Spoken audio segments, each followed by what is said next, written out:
Good afternoon, everybody. It's lovely to welcome you here to the NGV, to the Clemenger Auditorium. I'm Tony Ellwood, and I'm the Director of the National Gallery of Victoria. I would like to begin this afternoon, though, by acknowledging the Wurundjeri and the Woiwurrung people as the traditional owners of the land on which today's talk is taking place and on which the NGV is built. And as always, we like to pay respect to their elders, both past, present, and also emerging, and through them to all Aboriginal and Torres Strait Islander people. I'd also like to acknowledge Wendy and Kelly, who are providing Auslan interpretation for today's program, and thank them for being here. And it's my great pleasure to welcome you this afternoon on a closing weekend of what has been an incredible experience for us. Queer Stories from the NGV collection has become a very special event and milestone in our history, and today's talk, I believe, will be a contributing part of that, creating queer spaces. This exhibition was nearly 5 years in the making, and it shines a light on the collection in a completely new context. It's a way to examine and reveal stories from the work that the works of art can tell themselves. The exhibition is both transnational and transhistorical, and it covers a diverse range of media from painting, drawing and photography to decorative arts, fashion, video, sculpture and design. When we actually started the exhibition, we said that nothing was out of reach. You could include anything you possibly wanted. It initially started as a one-room exhibition. It ended up being 400 artworks across an entire collection, 5 curators, and one of the largest collection shows ever mounted. So you can see the enthusiasm and the amount of relevant content that genuinely came out of this as a research project. Each of the works tells a very different story too about queerness, either as an expression of sexuality and gender, a political movement, a sensibility, or as an attitude that resists fixed definition. As I said, there are nearly 400 works, making it the most comprehensive and historically expansive exhibition of its kind ever presented in Australia. It's also the largest collection-based research project and exhibition that we've ever developed at the NGV. That said, we know that the exhibition is not without its gaps and also its omissions. Rather than attempting to tell a comprehensive history of queer art, Queer exposes both the gaps and strengths of the NGV collection. Remember, as a public collection, it's very much about reflecting what has been gifted primarily to this institution. And by excavating queer history, it has been either been omitted, eclipsed, or in many cases also intentionally erased by the NGV in the past. Now that the exhibition is drawing to a close, I'd like to sincerely thank and acknowledge the generosity of the LGBTQ+ and queer people, groups and organisations that we've had the pleasure to be connected through without the exhibition period. From the outset, we understood the necessity of looking and connecting beyond the NGV's walls. Over the course of the exhibition's development and throughout the exhibition's run, the curators and the broader project team have consulted with more than 50 national and Victorian LGBTQ+ organisations, artists and community members. Many conversations and exchanges have been had and partnerships have been formed. And through these processes, the exhibition, its publication and its associated programming have been enriched beyond measure. I should just mention, for those who haven't seen the publication, it's available in our retail store. It's a 600-page tome. It's one of, I think, the most authoritative books ever written on the subject for a public collection, so I would recommend you have a look at that. The exhibition has also had the support of a number of partners, but including our wonderful principal partner, American Express, who are also a presenting partner for today's important and timely discussion. And we're very thankful to American Express for their continued support. I'd like to extend a warm welcome to Steve Maltis, the co-lead for American Express's Pride Plus network, and also one of our panellists today. Queer Stories from the NGV collection has offered a powerful opportunity to reflect on the collection and its history, as well as how we can become more inclusive for future generations. And while this weekend marks the official closing of Queer, the NGV is dedicated to continuing the legacy of this significant show and supporting our queer community into the future. This week, we're extremely proud to have announced a series of collection and programming outcomes. For example, in recognition of the gaps and strengths of the NGV collection exposed through the exhibition, the NGV is now committed through its policies to acquire and commission works by trans, non-binary and gender-diverse artists, as well as integrating these works into future exhibition and collection displays. And building upon the valuable partnerships and connections that were strengthened through the development of the exhibition, we look forward to working on new programming initiatives with Midsumma, the Australian Queer Archives and -18. We're also delighted to announce that from 2023, the NGV will host an annual queer performance art ball named in honour of Melbourne-born transformative queer icon Lee Bowery. We're thrilled to announce that American Express will continue their support into 2023 and be a major partner of the inaugural Bowery Ball. And this major event will pay tribute to the boundary-pushing practice of Bowery and invite audiences to appreciate queer fashion and performance art in dynamic and thought-provoking ways. But today's event builds upon conversations we've been having to explore the importance of fostering queer spaces, from public spaces and institutions such as the NGV to corporate and community settings, to ensure that these spaces are welcoming, safe, inclusive, and that queer histories, issues, and concepts can be discussed openly. It's been an incredible time, I have to say, to be the director of the NGV, to work with the team to make queer possible and to enable these incredible changes that it has brought forth. It's been so rewarding to see the response that the initiative has also received. But it's now my pleasure to introduce our moderator for this afternoon's discussion, Judy Small AM, Board Chair of Midsumma. Judy Small is a folk singer and retired judge of the Federal Circuit Court of Australia. She retired from performing music on her appointment to the bench in 2013 after a 40-year career. She was invited to sing at the UN NGO Women's Conference in Beijing in 1995, and she was the Artist of the Year at the Port Fairy Folk Festival in 1997. She was admitted as a solicitor in 1999 and began singing part-time. It was for her songs and recordings that Judy was awarded membership into the Order of Australia in 2023. So thank you for being with us today, Judy, to facilitate this conversation, and thank you to our guest speakers for participating, who Judy will now introduce. Please make them welcome.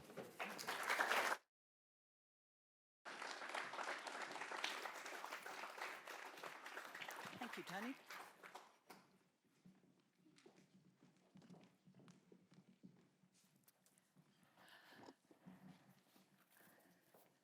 Thank you, Tony. Thank you, Tony. That's better. Thank you, Tony, for that very warm introduction. And before we start, I too would like to pay my respects to the elders, past and present, of the Wurundjeri and Woiwurrung and Bunurong peoples of the Kulin Nation, on whose lands we meet today. I'd also like to pay my respects to our LGBTIQ+ elders, without whom and without whose struggle, often bloody and hard and career-changing or career-destroying work allows us to have the space to be who we are as our authentic selves today. It's my job to moderate today. I'm not quite sure what that means, other than to tell people to be quiet when they've had their say. But what I do know I need to tell you is that if you go to your website on your phone and you put in the word Slido, S-L-I-D-O, into your search engine, you'll come across a site which will allow you to ask questions, and they will come up magically on my little iPad here. The password is queerspace, all one word.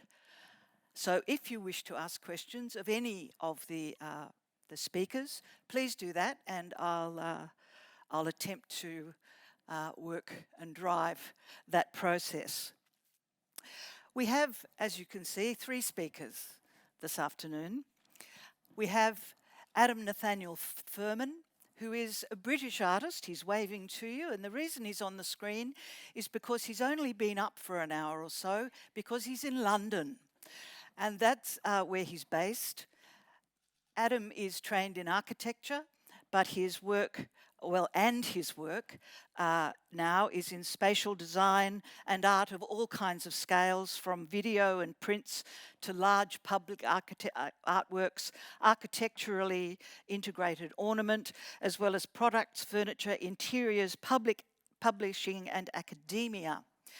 A true polymath of visual art is Nathaniel Furman.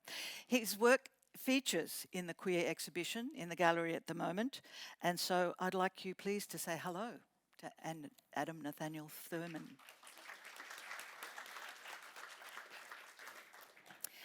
You've already heard that Stephen Maurice is the lead or the co-lead of the Pride Plus network for American Express.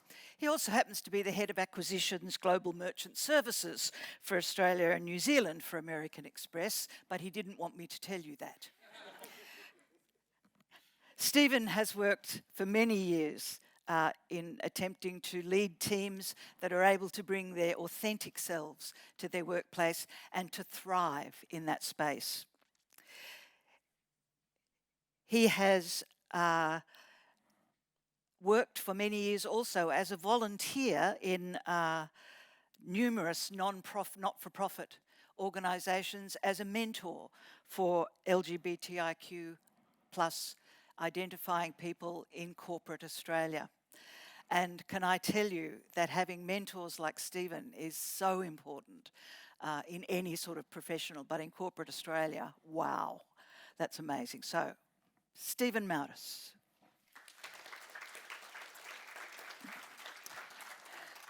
And to Stephen's right is the inimitable Kate Wickett.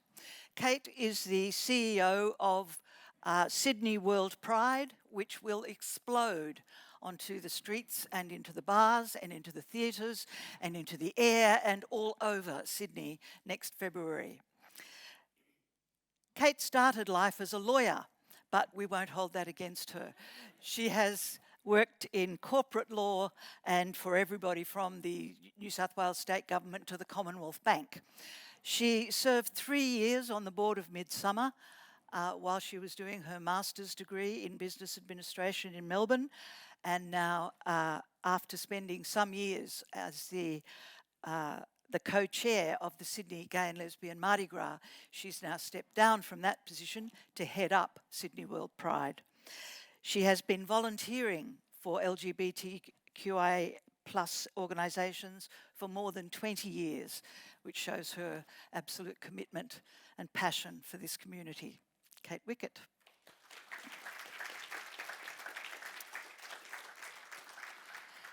And just in case you're wondering why the woman came last in that list of speakers, I'd like to point out that that list is alphabetical.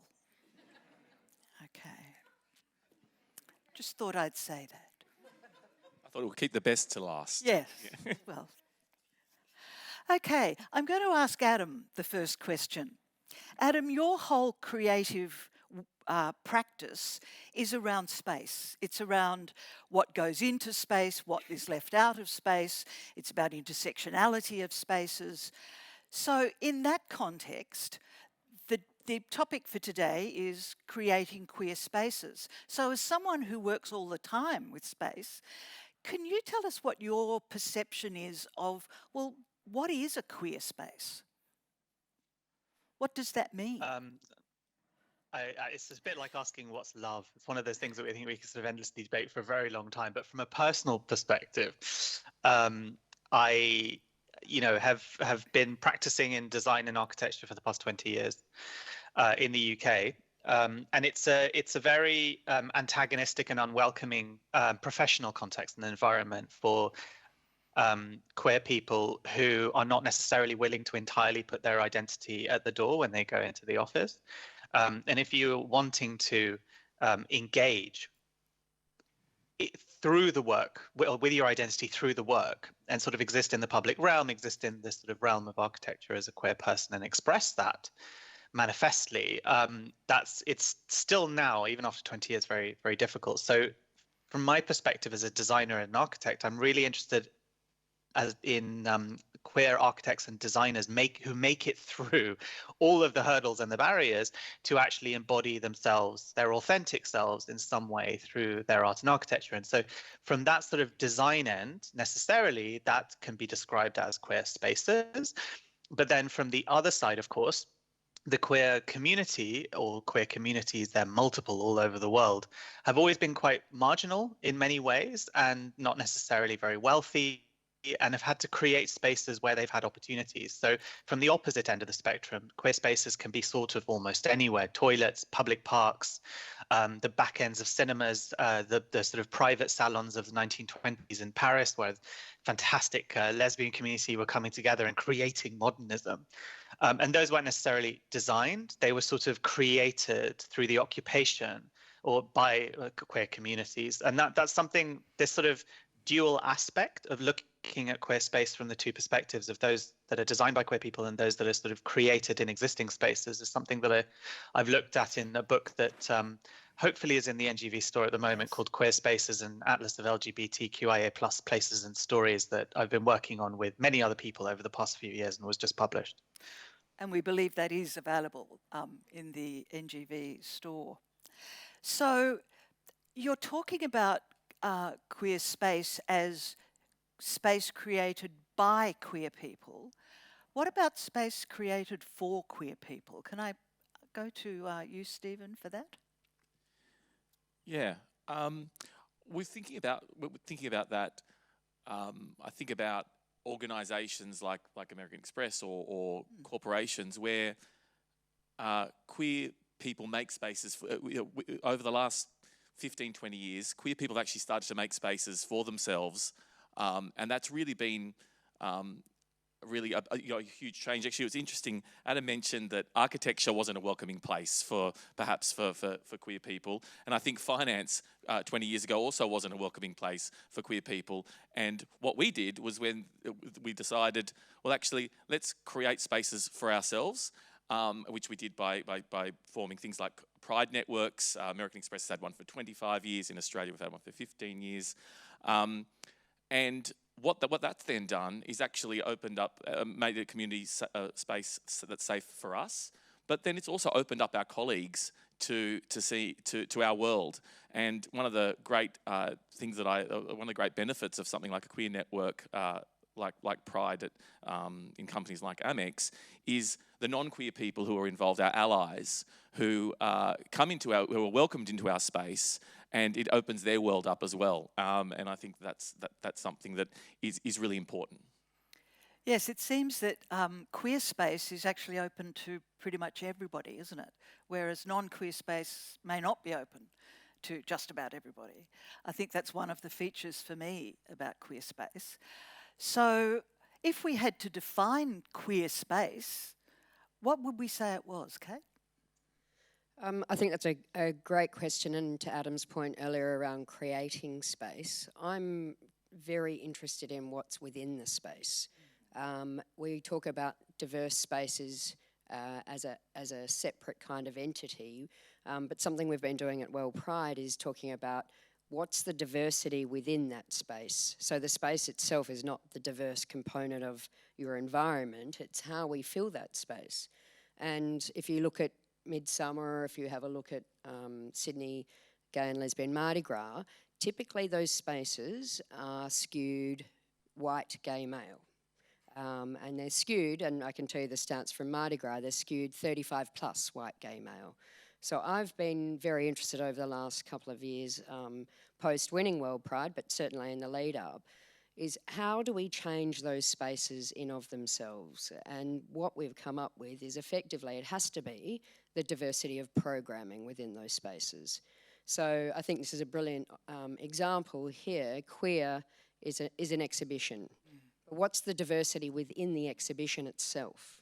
And so for me and the team at WorldPride, we've been very focused on the diversity of programming. So whether it be older lesbians, whether it be younger lesbians, often groups missed or silenced or forgotten about. We know that 35 plus white gay males are a part of our community, and yes, they're a very important part, but they are by no means the only part. So for me, I think I'm interested in, yes, let's have safe, diverse spaces for queer people, but we also need to look into what's within those spaces. I think that issue of diversity within our space is a really interesting one. Can I just put my hand up for Midsumma as the chair of its board and say that almost half of the people who come to Midsumma events now are women, which is extraordinary. And we have a disability focus that is growing all the time. So there are some spaces where that diversity and intersectionality are happening. The word that comes to me when I think of queer spaces is that they must be safe. You know, there's no point in us being able to meet here and talk about being queer and talk about queer arts if there are police on the other side of that door waiting to take us away. Or even if there are people out there waiting to yell and scream at us and hurl abuse at us. For queer space to be really creative, a created queer space, it has to be safe. And it seems to me that the arts have an absolutely integral part to play, both historically, because historically, of course, the arts have been a very safe place for queer people. But I think that idea of curating queer space is really interesting. Adam, you were talking about the architecture space in Britain being not safe at all for queer architects or artists. How do you think that might change? Like, that's how it is now, that's how it's been. How might that change in the future, do you think?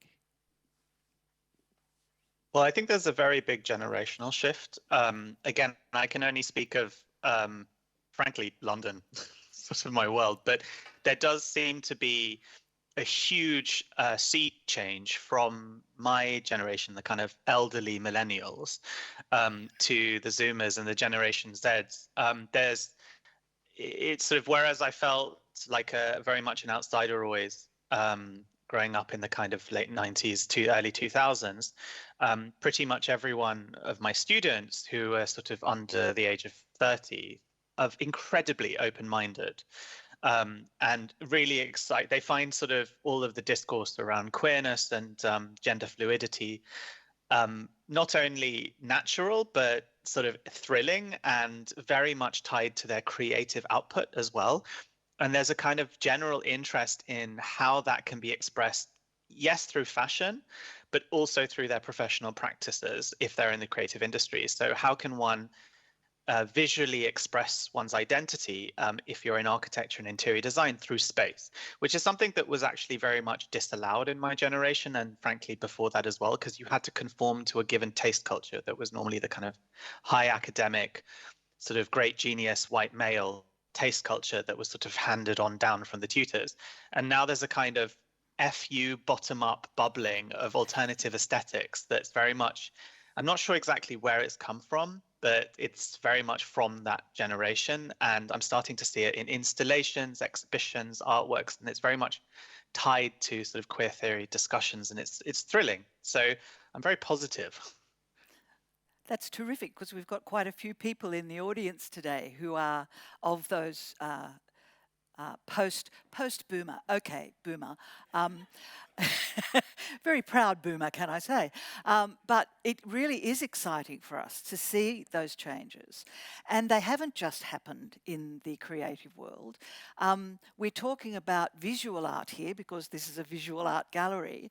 But of course, the performing arts have always been a safe place as well. And I think what Kate was talking about before, and I'm just going to ask you to expand on that just a little bit about curating a safe space in all the art forms. What does that mean to you as the director of a festival? I think there's a couple of answers to that. There's the physical safety aspect, which of course, first and foremost, people need to feel safe where they are. You mentioned out of the bars into the streets, which of course was the catch cry for the 78ers and formed the movement. And we spoke earlier in the week around activism occurring well before 78, but that really, I suppose, was the genesis of Mardi Gras. Yes, physical safety, but again, I think the kind of the mental or the psychological safety of being in a place that you feel represented and seen in.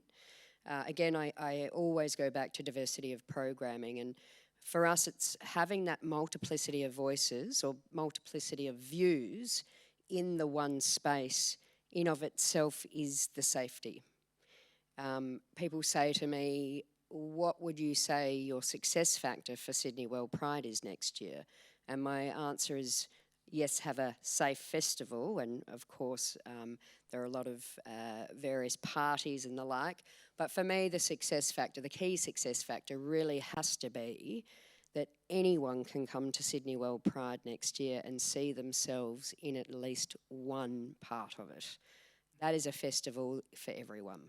And we are maniacally focused on doing that and having a curated arts and cultural program, which hasn't been announced but will be announced in November, of up to 60 curated performances.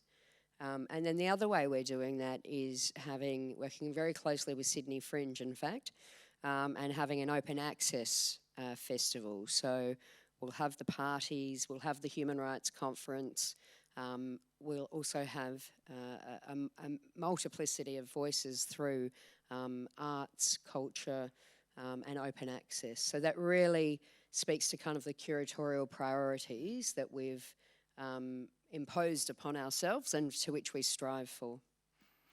And Stephen, what does that change look like in the corporate world? I mean, people. I worked in a fairly progressive law firm when I first started, but I still had to fight to have the same rights if my partner was ill. Yeah, absolutely. In terms of getting leave. That was in the 90s, of course. So how does it work in the corporate world where queerness has been very much suppressed historically?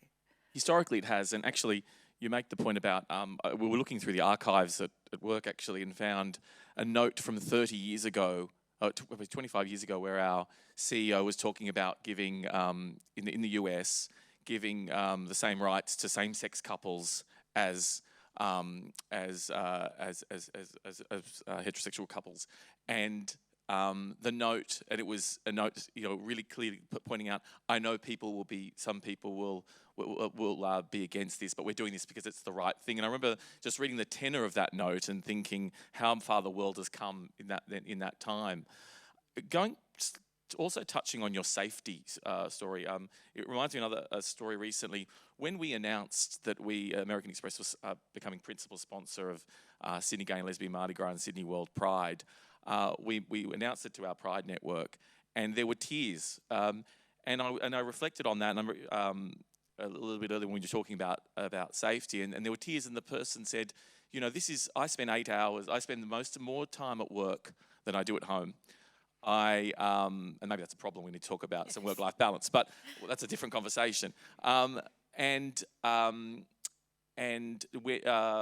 see my organisation step up, invest in something like this that's so important, that's part of my community, makes me feel like, makes me feel loved more than I do in my own family, because I don't have a relationship with my own family. That was coming from a young person today who's in their early 20s, and sometimes, and maybe as just slightly over 35-year-old gay white man, I can sometimes overlook the importance of these spaces and of making people feel safe, and allowing people the creativity to be able to express themselves the way they want to express themselves, and to be who they are.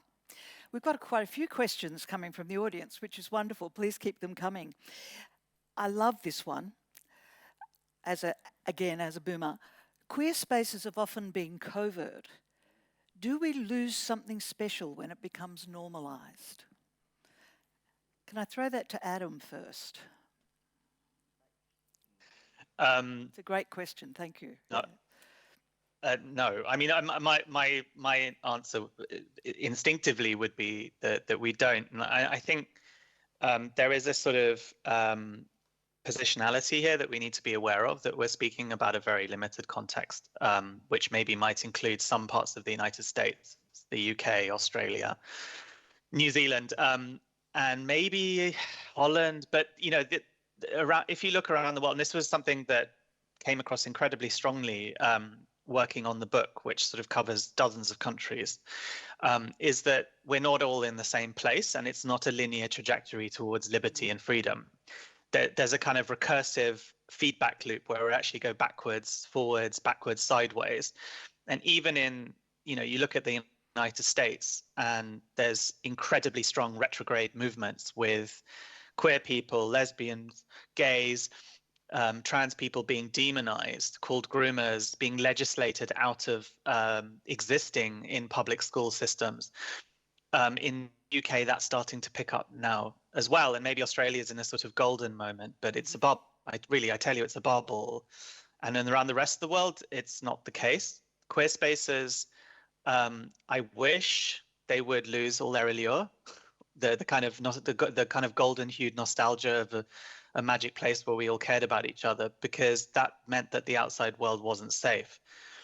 And I think they still survive because queer people, in multicultural societies, are very often part of families that don't welcome them. So queer spaces, and the book, we very much discovered this, the digital is not enough. Wherever you are in the world, people will be creating queer spaces because we need each other. But I do think that because of the way our society is going, that need is stronger than ever, and I don't think it will go away, but I wish it would. So, Kate, what do you think? Do you think we lose something when our queerness becomes normalised? I have this conversation around the word normalise often with my partner, who rejects the term.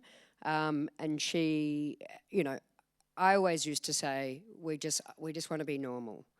And then I have this conversation with a group of older gay men in Sydney, and they reject normal because their response to me is, who wants to be bloody normal?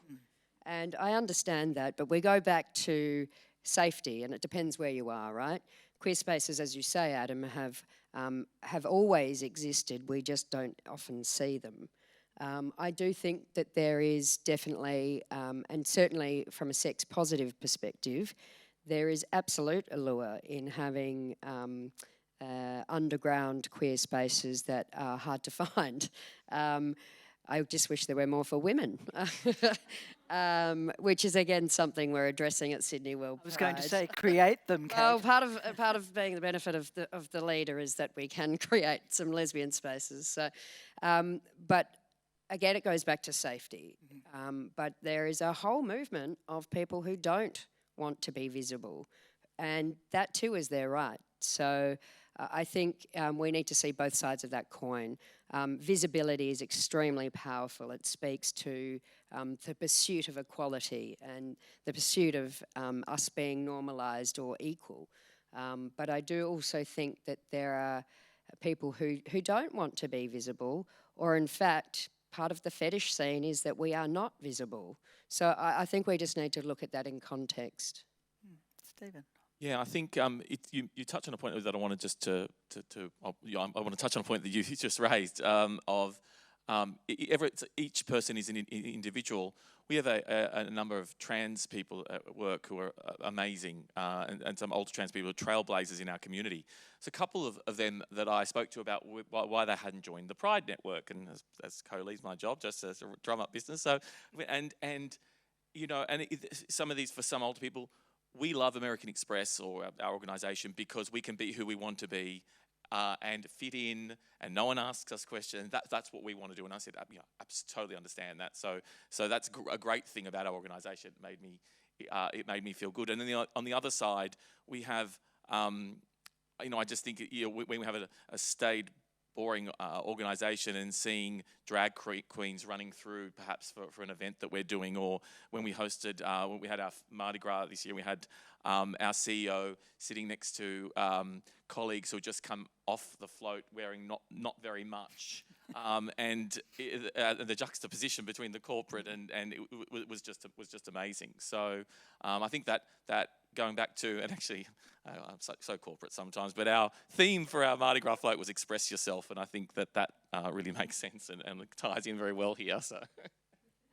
There are several questions on my little screen here that are very similar, not similar, but related to that issue, and I think it's worth doing a bit of a deep dive into that. So, if queer spaces are for everyone, including cisgender heterosexual men, how do we keep those queer spaces safe? Of course, that assumes that it's cisgender heterosexual men are anti-queer, but some of them are, and so are some cisgender heterosexual women. Look, I might give an example for Mardi Gras. So some of you may not remember. Everyone seems very young in the audience, which is wonderful. But, oh, hi, David. Yeah, you may remember, sorry. Yeah.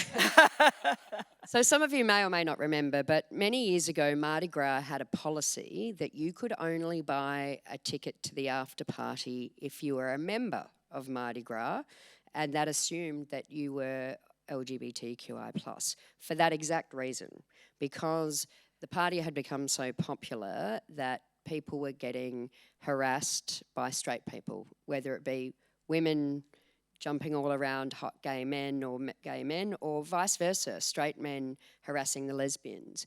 And that policy lasted for a couple of years. So the answer is yes, you go to a Mardi Gras after party. If we just ignore for the moment that it is skewed and the demographic is largely white, cisgendered gay men, it's a really difficult thing to achieve.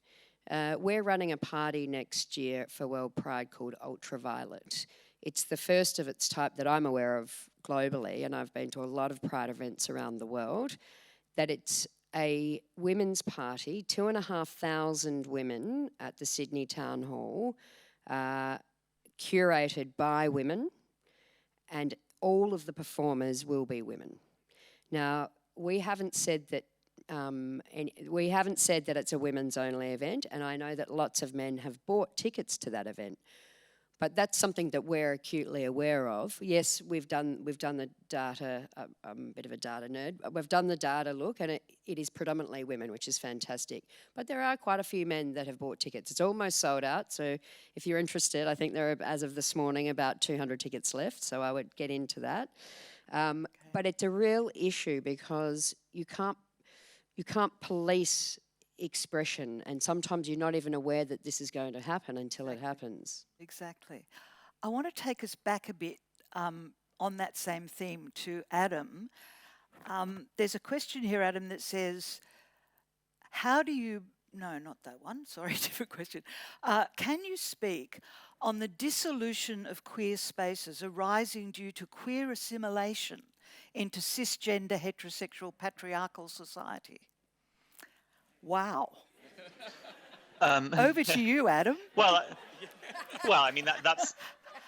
But it comes back to some of the things you were talking about before, doesn't it? About exclusion and you know, yeah, and that's a very important talking point. I think, you know, I talk with my partner quite a lot about that, and it's a very pertinent conversation, you know, I think already since the 90s.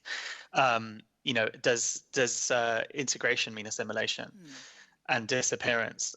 Just quickly on the last point, I just want to say that I'm very uncomfortable with policing. That this is, you know, now there's the kind of American terror of things which are not on the gender binary, and this policing of toilets, which has spilled into the UK now. That there was, you know, we're hearing stories about young women who are not expressing themselves as sort of in a feminine way being harassed in toilets because they're being asked if they're female or not. And I just think that, you know, sort of it's very difficult to control who comes into a space because the boundaries are always blurred. And what do you lift up people's skirts? Do you know, check, you know, if they've slept with someone of the same gender recently, or so I think you can state what you'd like, but the idea of policing at the edge of queer spaces tends to, for me, undermine a little bit what they're about. But in terms of the assimilation question, I think that's very much something which you can see with the sort of 35 plus cis male gay community, particularly, that, you know, and that's why there's a lot of also intergenerational pushback, at least here in the UK, between sort of older gay men who feel they're very much sort of embedded in the establishment and they have a lot to lose, I guess, actually, with a lot of the status quo, and have become very conservative. And I think that's fine. It's why we have, you know, it's why it's LGBTQIA+, and it's why we have a rainbow flag. We are a coalition of many different, often contradictory communities and parts, and within those communities, there's a lot of conflict and difference. And I think that's important and positive. But it doesn't mean that if one very prominent, wealthy part of the community is doing very well and integrated and are, MPs and government ministers in the Conservative Party in the United Kingdom, it doesn't mean that everyone else is assimilated at all. And I see that very much, that pretty much every other part of the Rainbow Coalition are still living in very different ways, are still very radical, very different, and still need a lot of support to gain rights and maintain the rights that they've managed to gain. Thank you. And there's a related question here that's just slightly different, I guess, that says, how do you balance the need for physical and psychological safety in queer spaces with the acknowledgement of the historical discrimination of law enforcement agencies, particularly against queer people? How do you do that when, as Kate says, they have some policing of places? Adam is not of that persuasion. What about you, Stephen?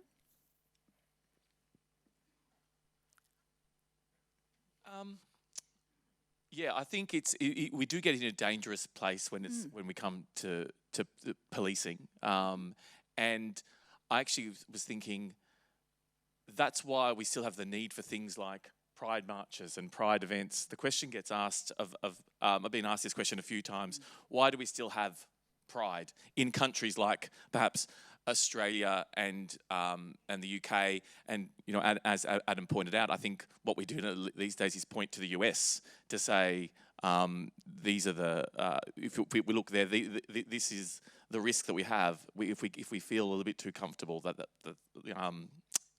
these rights and our freedoms that we have come to enjoy, are always at risk.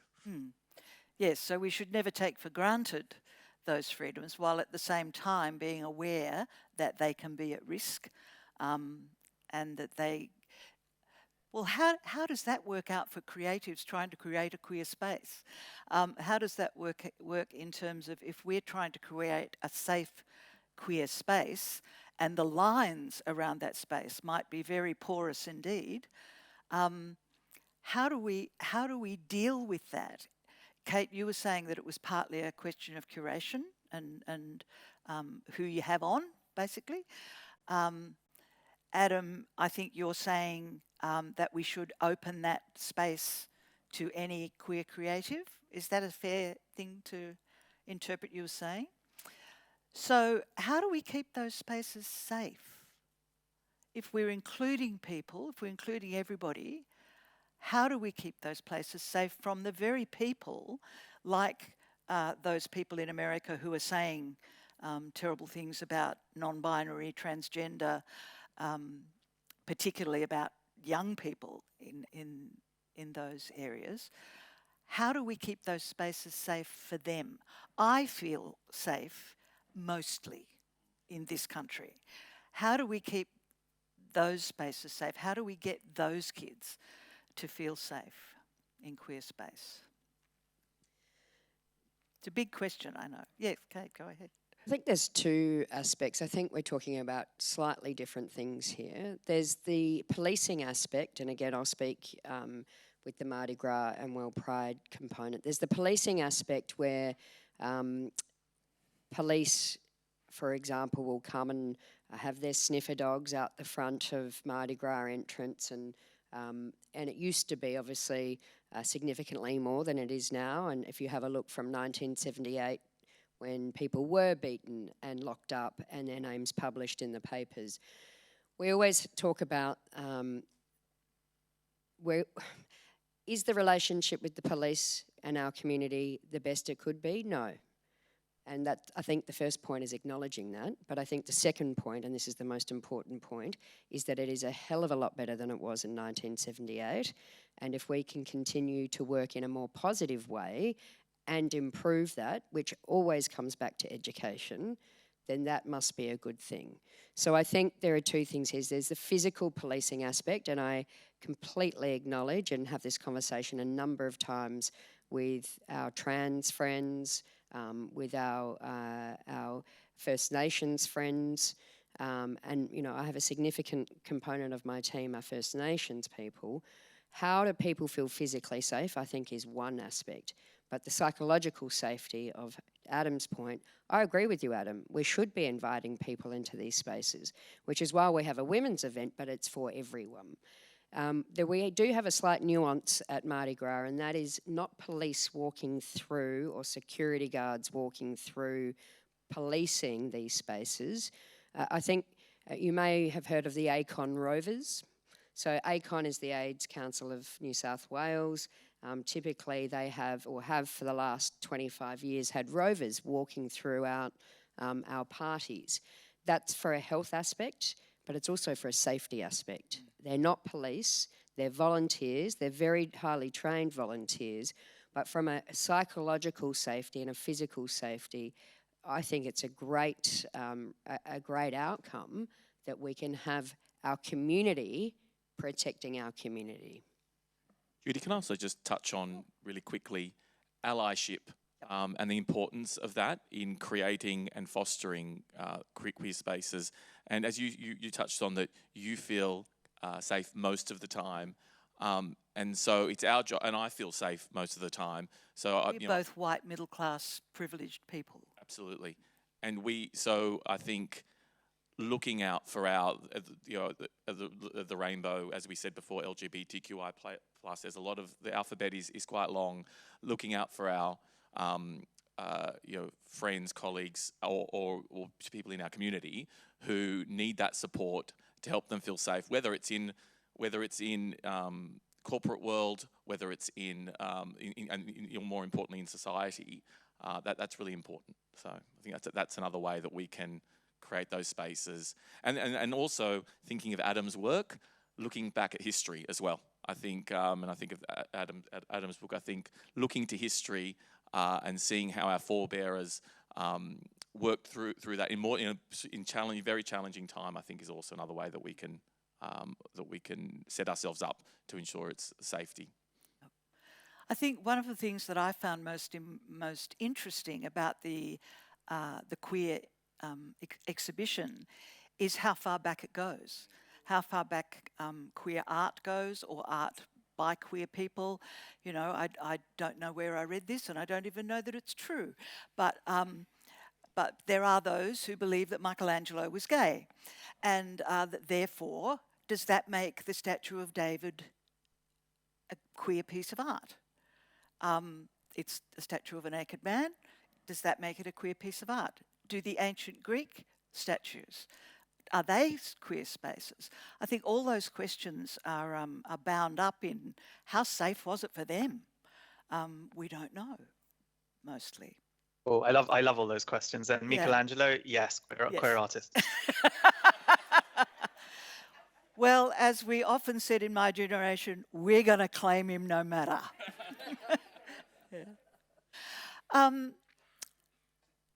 There's an interesting question that's come from the audience about creating queer spaces, and about how the elders in our community have often been the subject of some pretty nasty discrimination, not just verbal abuse, or I've had friends who've had a leg broken by people who attacked them just because they were gay, both male and female, to be honest. How can we create, the question is, how can we create queer spaces that help those generations heal? I think that's a really good question. I might just jump in there. I do a lot of work with elderly LGBT community, particularly around the 78ers. I'm a 78er, by the way. Yes, I know. We weren't all old at the time. Sorry, Kate. Touché. But I do a lot of work with elderly people in our community, and there's a lot of healing to be done, a lot of healing. And when I speak with them, they just want to be seen. They feel invisible. And speak to an older lesbian woman, they even feel more invisible. Yep. And for us, again, and my point of reference is always going to be Sydney WorldPride, highlighting and showcasing our elderly people is one of our curatorial priorities. And camp will be doing an exhibition next year. They just, and this sounds like a generalisation, but I speak to so many elderly people. They want to share their stories. They want to be seen. They want to be heard. So if you ever have the opportunity to speak to an elder in our community, like we're going through a process of trying to capture and archive these stories. The storytelling is incredible, and it's an art form in itself. And I suppose for me, my experience is that our elderly people just want to be heard. So sit down and have a cup of tea with them.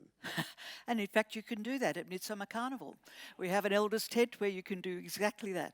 I shouldn't have interjected then because I've totally lost my train of thought. Yeah, can I just yes, go say ahead. something there? Go ahead, Adam, on- while on I'm the- thinking. So, yeah, I'd just like to say thank you to whoever asked that question, because that's Yes. that's a huge thing. At least here, and for me and everyone that I know in the queer community in London, there's, we're not like, we're not an ethnicity.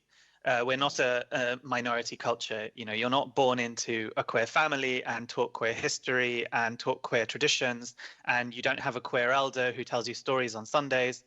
We're like, sort of turtles born on beaches on our own, and we sort of, some wander off and get eaten in the forest, and the other ones sort of find each other in the sea. And we there's very often a kind of generational yawning gap where we find each other within our sort of generational impetuses and needs and political fights. And the generation before, sort of, there's no way of meeting them. They occupy different spaces, they've done different things, they have different groups, they've at different stages of life. And that can be very, very rewarding, both for the older groups and the younger groups. And that's something that doing the book allowed me to experience, sort of hearing testimonies, going through archives, the kind of incredible amount of knowledge, warmth, and wisdom that the older generations really would want to share and impart, and how enriching it can be for us. But there's actually very few forums for that to happen. And I think there's a lot of willingness on both sides, but there aren't really spaces that I know of, apart from some ephemeral events occasionally, where that can actually happen in a regular manner. And I think that's something that would be really, really useful if it was sort of consciously curated in a sort of programming manner. And the book is a part of that. So within architecture, we absolutely don't have any of that lineage whatsoever. And the book is an attempt to create a sort of Bible, a lineage, an heirloom, which sort of young queers being born into the architecture scene, they're the turtles on their own. Like, what do I do? What do I say? What architecture can I refer to? That they have this book. And in the book, there are many, many, many elders. Yeah. That's great. That's great. I just wanted, there's a question on my screen which sort of took me aback a bit. The assertion made in this question, well, it's not really a question, it's a statement, is that there is not one lesbian bar in London nor Melbourne at this stage in our history. And what does that say for the integration, feeling special, identification argument or discussion? I find that my days of being in bars are long gone, but I find that quite shocking, if that's the case. Yeah. The case in Sydney, I note. Well, look, as I said, I like to work hard, but I also like to play hard, and I've been to a lot of festivals and a lot of bars around the world, and in search of lots of lesbian different bars. I will acknowledge a mate of mine in the back of the audience who is a lesbian and owned a bar in Abbotsford some time ago, lesbian owned and run, but no longer. And that is not unique to Australia. I've just come off a roadshow for WorldPride and been in 6 different countries in a very short period of time. And the bars for lesbians, it's a business case. And it is. It's about money. We typically, and again, I'll speak in generalisations, but I'm only 41, right? I've been going out since I was very young. We don't go out. we do not go out the way that men go out. And I would love there to be a lesbian bar in every corner. But we don't go out in the sense that men go out. And that's actually changed a lot too with the advent of Grindr and other apps, where we used to have to go to bars to meet people. No longer need to do that. So that's across all different types of bars. But I am aware of a number of different venues that host lesbian nights, and that seems to work extremely well. You've got Girl Thing, Heaps Gay, the ones down here in Melbourne, but we just don't sustain the business case. And interesting that it's become a business case, not a creative case. It's a matter of money. We're coming to the end of our time. We started a little bit late, so I'm going to allow a few more questions because I think this conversation is really only the beginning of a conversation about who we are and where we are and what is a queer space. One of the first questions that came up here was actually for Tony, and it said that as part of Mardi Gras, there is an event every Tuesday night at the Australian Art Gallery in Sydney, all through Mardi Gras. And why don't we have such an event at the NGV all through Midsumma? Midsumma goes for a lot longer than Mardi Gras, but still, that's probably, those of you who work here, that's something that you might want to bring up with your CEO. I think it is time to just about start to wind up now. So we've talked about what a queer space is, but we haven't got any real answers for that. We haven't talked about whether a queer space is for queer people or by queer people, or whether it's both. We've talked about it being safe. We've talked about diversity in a slight way. There's a question here that I do want to ask though. How do we make our queer spaces safe for young people who come from multiculturally diverse cultures, for whom it is not safe within their own culture? How do we make our queer spaces safe for them? Because they've got to go out into the real world that isn't at all safe if they're queer. Can I ask you that, Stephen? It's a curly one. It is a curly one. And I think we have to go back to, my view would be we have to go back to what we sort of touched on earlier, which was have a space where those of us who do feel safe are, open our arms, try to see the world from their point of view, and be real. And we also have to be realistic, I think, as well, of what the real world is outside, and maybe make sure that we're honest with queer people, with young queer people, that the world is, the world outside can be a big scary place. I think by creating spaces that make them feel comfortable, that's the first step. And then educating them and making sure that they go out there with their eyes wide open, that the world outside might be a little bit different, but at least this is the first step where they've had the experience of feeling safe and feeling welcomed. Yeah, okay. I am really conscious of the time, so I am going to start to wrap up now. First of all, I want to say thank you to you to coming today, this audience, because, no. oh yes. Can I add one thing? Adam, by all means. Sorry, just on that one point. Short bit, yes. I know, I'm so sorry, I ramble. Just quickly, I just think that homeless support, and making sure that we have places where transgender and queer, lesbian and gay people from backgrounds that are not supportive, violent, that we have specific and special homeless housing for them that provides therapy, care, education, and support into the workplace. is absolutely vital. And I don't know about Australia, but in the UK, that became extremely, extremely necessary over COVID. There's like we have 1/4 of all homeless people now in the UK identify as queer or trans. Wow. Young, and they. And what you're talking about is genuine refuge for Yeah. queer people, which Genuine, yes. Yes, genuine refuge. Okay, so thank you for coming. I often say in my performances that I'm very grateful to audiences who come to them, because if you didn't come, this would be a really different experience for us if there was nobody out there. So thank you for, for being such a good audience. Thank you particularly to those of you who sent questions. I'm really sorry we didn't get the chance to answer all of those questions, or to discuss all of those questions, or even to do a deep dive into any of them, really.